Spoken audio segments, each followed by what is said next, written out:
అందరికీ నమస్కారం. నేను మీ Anand Anthaji, actor and YouTuber.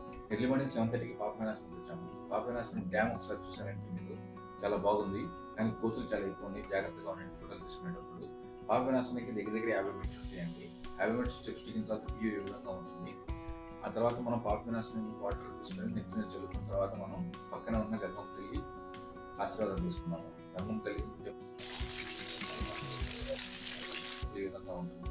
Gangamma తల్లి ఆశీర్వాదం తీసుకున్న తర్వాత మనం చివరిగా వచ్చిన తర్వాత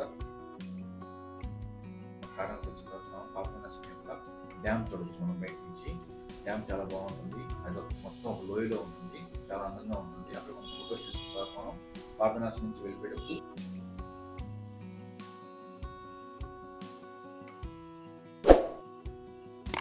ఒక చిన్న ఉద్యానవనం గార్డెన్ పాపనాశనం నుంచి వెళ్ళేటప్పుడు ఒక చిన్న గార్డెన్ ఉంటుంది. ఆ గార్డెన్ చూసిన తర్వాత మనం పాపనాశనం నుంచి మనం ఆకాశగంగా చూస్తానికి ఈ విధంగా ఉంటుంది. ఆకాశగంగా స్టార్టింగ్ లో మనకి లెఫ్ట్ సైడ్ రైట్ సైడ్ కొంచెం గార్డెన్ ఉంటుంది. మనం ఆకాశగంగా దగ్గర 250 నుంచి 300 దాకా స్టెప్స్ ఉంటాయి. ఇంటికి వెళ్ళాలి. మనం ఆకాశగంగా వెళ్తున్నప్పుడు అక్కడ మనకి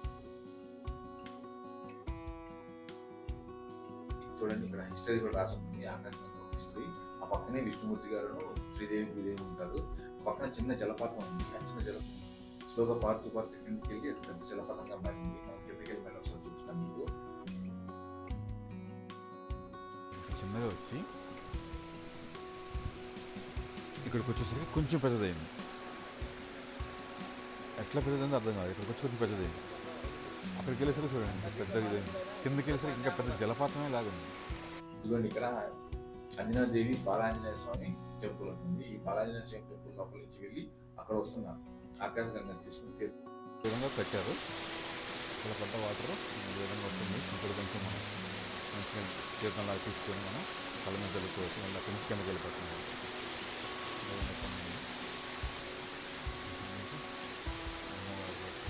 అంజనాదేవి బాలాంజనేయ స్వామి పెట్టుకొని మళ్ళీ అక్కడికి వచ్చి ఫోటో షూట్ లాగా ఉంటున్నాం మనకి. అంటే బ్యాక్గ్రౌండ్ పోయే అంతా చాలా బాగుంటుంది. అక్కడ ఫోటోస్ తీసుకున్న మళ్ళీ మనం బ్యాక్ పెట్టుకున్నాం. వెళ్ళేటప్పుడు చూడండి, చెట్టు పక్షి చాలా బాగుంది. సో అది మనం ఫోటో తీసుకున్నాం అనమాట. జపాలి తీర్థం అంటే ఇది ఆంజనేయ స్వామి పుట్టిన ప్లేస్ అనమాట. ఇక్కడికి వెళ్ళాలంటే మనం దగ్గర 250 నుంచి 300 స్టెప్స్ ఉంటుంది. ఒక 20 మినిట్స్ ఆఫ్ వాక్ ఉంటుంది అనమాట. ఈ స్టెప్స్ వెళ్ళిన తర్వాత అక్కడికి వెళ్ళిన తర్వాత చూస్తే ఆంజనేయ స్వామి యొక్క గుడి ఈ విధంగా ఉంటుంది. చాలా బాగుంటుంది ఆంజనేయ స్వామి గుడి. ఈ గుడి ఈ చెట్టు ఆంజనేయ స్వామి దగ్గర మనం బొట్టు పెట్టుకున్న తర్వాత వెనకాల 4 స్తంభాలు చూసుకున్నాం మనం. ఇది కొంచెం బాగా డిఫరెంట్గా ఉంది. 4 స్తంభాలు చూసుకున్న తర్వాత మనం ఇటు పక్క చూస్తే చిన్న శివాలయం ఉంది అనమాట చెట్టు కింద. ఈ శివాలయం తర్వాత దీని పక్కన మనకి ఒక పుష్కరిణి ఉందన్నమాట. కానీ పుష్కరిణిలో వాటర్ సైడ్కి వెళ్ళామని చెప్పి ఎవరు స్నానాలు చేయలేదు. ఓవర్వ్యూగా చూసుకుంటే చాలా బాగుంది. ఆంజనేయ స్వామి టెంపుల్, చెట్టు ఆంజనేయ స్వామి, శివాలయము, పుష్కరిణి. ఆ తర్వాత మనం ఆంజనేయ స్వామి జపాలి తీరు నుంచి బ్యాక్ వచ్చేసేటప్పుడు మనకి ఇక్కడ చూసారుగా వ్యూ సైడ్ సన్ రైజ్ అవుతుంది. యాక్చువల్గా సన్ రైజ్ అవుతున్నప్పుడు సన్ రైజ్ ఎలా పడుతుంది చూసారు అడవుల్లో. చాలా అంటే చాలా పాపనాశనంకి వెళ్ళేటప్పుడు ఒకసారి నాకు వచ్చారు, వచ్చేటప్పుడు మళ్ళీ ఆయన నాకు అనిపించారు. అదేవిధంగా ఆకాశగంగకి వెళ్ళి వచ్చేటప్పుడు మళ్ళీ నాకు ఎదిలేదు. ఇక్కడ జపాలి తీర్థం కూడా వెళ్ళి నేను అనుకోవచ్చు నాకు ఎదిలేదు. నేను ఇన్నిసార్లు నాకు కోయిన్సిడెన్స్గా ఎదురవుతున్నారంటే ఇంకేదో కారణం అయి ఉండొచ్చు అని చెప్పి దైవ కారణం అయి ఉండొచ్చు అని చెప్పి నేను ఫోటో తీసుకున్నాను. ఆ ఫోటో మీతో షేర్ చేస్తున్నాను. జపాలి తీర్థం తర్వాత మనం వెళ్తుంది హత్యరాం బాబాజీ యొక్క జీవ సమాధి దగ్గరికి. అక్కడే వేణుగోపాల స్వామి టెంపుల్ కూడా ఉంటుంది. లోపలికి ఇంకొక వేణుగోపాల స్వామి టెంపుల్ ఇక్కడ ఎంట్రీ ఫీజు ఉంటుంది 5 రూపీస్ తీసుకుని వేణుగోపాల స్వామి ఎంట్రీ చూసుకున్న తర్వాత పక్కనే హత్యరాం బాబా గారి జీవ సమాధి ఉంటుంది. పక్కన జీవ సమాధి చూసుకున్న తర్వాత హత్యరాం బాబా గారి శిష్యుల యొక్క సమాధి కూడా అక్కడ పక్కనే వెళ్ళి అక్కడ పక్కన సమాధి చేశారు. ఆ విధంగా చూసుకున్న తర్వాత మనం ఇటు పక్క హత్యరాం బాబా గారి వ్యూస్ చెప్తుంది. వ్యూస్ చాలా అంటే చాలా బాగుంది. పాండవులు యుద్ధం చేసిన తర్వాత చాలా మంది బ్రాహ్మణులు కూడా చనిపోయారు పాండవులు చెప్తారు. సో వాళ్ళు బ్రాహ్మణ పాపం పాండవులు ఏం చేశారు, వచ్చి ఈ పాండవ తీర్థంకి వచ్చి వాళ్ళు పూజ చేశారు. పూజ చేసినప్పుడు ఏ బ్రాహ్మణుడు రాలేదన్నమాట వాళ్ళు పూజ అనుకున్నారు. అప్పుడు శ్రీకృష్ణుడు బ్రాహ్మణ రూపంలో వచ్చి పూజ అనుకున్నారు. అందుకని అక్కడ పాండవ తీర్థం అంటాం. మనకి డ్యామ్ వస్తుంది. ఇక్కడ ఈ విధంగా శ్రీవారి పాదాలు స్టార్టింగ్ లో దీపాలు చేస్తారు. స్టెప్స్ ఎక్కాలి. ఈ స్టెప్స్ మనకి మహా అంటే 100 నుంచి 150 స్టెప్స్ ఉంటాయి. కానీ రష్ ఉండటం వల్ల ఏంటంటే మీకు దగ్గరగా ½ అవర్ పడుతుంది స్టెప్స్ పైకెక్కి శ్రీవారి పాదాలు చూసుకొని శ్రీవారి పాదాలు దండం పెట్టుకొని మళ్ళీ బ్యాక్ వచ్చేసేయాలి. కొబ్బరికాయలు అమ్మాయను నాకు పరిచయం అయ్యారు. అతను నేను రిక్వెస్ట్ చేసి అతను నాకు శ్రీవారి పాదాలు, ముందు పాదాలు, ఒరిజినల్ పాదాలు, శ్రీవారి పాదాలు, ఇప్పుడు పాదాలు ఎట్లా ఉన్నాయి ఈ రెండు నాకు ఫొటోస్ చాలా ఫొటోస్ నేను షేర్ చేస్తున్నాను. అభయాంజనేయ ఆలయం చూసాను చూడండి. అభయాంజనేయ ఆలయం చూడండి చాలా బాగుంది. అభయాంజనేయ అక్కడ కొటేషన్ రాస్తున్నాను చదివితే అభయాంజనేయ క్లాసెస్ దొరికాను. ఇక్కడ అభయాంజనేయ స్వామి విగ్రహాన్ని దర్శించుకుంటున్నారు. సీతారాముల విగ్రహం కూడా ఉంది. ఆయన విగ్రహం కూడా చూసుకుంటారు. బయట చూసుకుంటారు. వెంకటేశ్వర స్వామి విగ్రహం, త్యాగరాజు వారి విగ్రహం, ఆ వ్యక్తి దాన్ని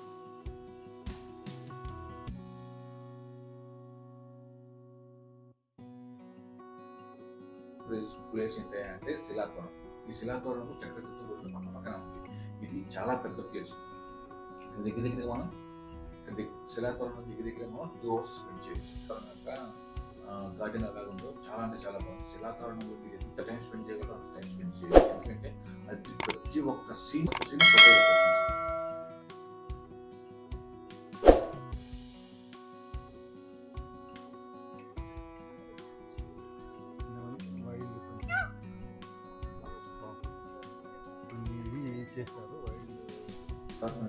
శిలాతోరణం తెలుసుకుంటే శిలాతోరణం ఇది 150 కోట్ల సంవత్సరాల తయారైన శిలాతోరణం అన్నమాట. సో దీంట్లో కొన్ని శిలలు ఉన్నాయంట. అవి 250 కోట్ల సంవత్సరాల క్రితం తయారైనాయంట. 250 కోట్ల సంవత్సరాల క్రితం ఇంకా వాళ్ళు ఖగోళ శాస్త్రవేత్తలు చెప్పారనమాట. ఈ శిలాతోరణం మధ్యలో నుంచి శ్రీ వెంకటేశ్వర స్వామి శ్రీవారి పాదాల దగ్గర నుంచి ఈ శిలాతోరణం కూడా శ్రీ వెంకటేశ్వర స్వామి ఇప్పుడు తిరుమల దేవాలయం ఎక్కడ కూడా అక్కడికి వెళ్ళారు అని చెప్పి అక్కడ స్థల పురాణం ప్రకారంగా ఉంది. శ్రీకృష్ణుడు తన సుదర్శన చక్రాన్ని వచ్చిన తర్వాత మహాభారత యుద్ధంలో అయిపోయిన తర్వాత ఆ సుదర్శన చక్రాన్ని ఇక్కడికి అడిగారు చెప్పి ఒక స్టోరీ ఉంది. ఇంకొక స్టోరీ ఏంటంటే ఒక దయ్యాన్ని చంపడానికి శ్రీకృష్ణుడు సుదర్శన చక్రాన్ని వచ్చింది. ఆ సుదర్శన చక్రం ఆ దయ్యం ఒక తలని ఛేదించిన తర్వాత వచ్చి ఇక్కడ పడింది. ఈ తర్వాత శిలాతోరణంకి ఆపోజిట్ ఒక ఘాటి ఉంది. ఆ ఘాటిలో మనకి దశావతారాల విగ్రహాలతో పాటుగా మహావిష్ణు, శ్రీదేవి, భూదేవి ఇంకా చాలా విగ్రహాలు కూడా ఉన్నాయి. ఆ విగ్రహాలను చూడండి.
అది ఎంత సీనరీ పరంగా ఎంత బాగుందంటే అంత బ్యూటిఫుల్ గా ఉంటుంది. ఈ నాగతీర్థం ఏంటంటే 9 చిన్న చిన్న పాయల సముదాయం అన్నమాట.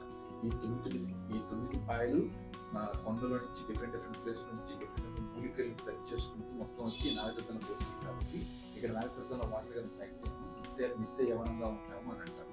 అంటే ఎనర్జెటిక్ గా ఉంటామని.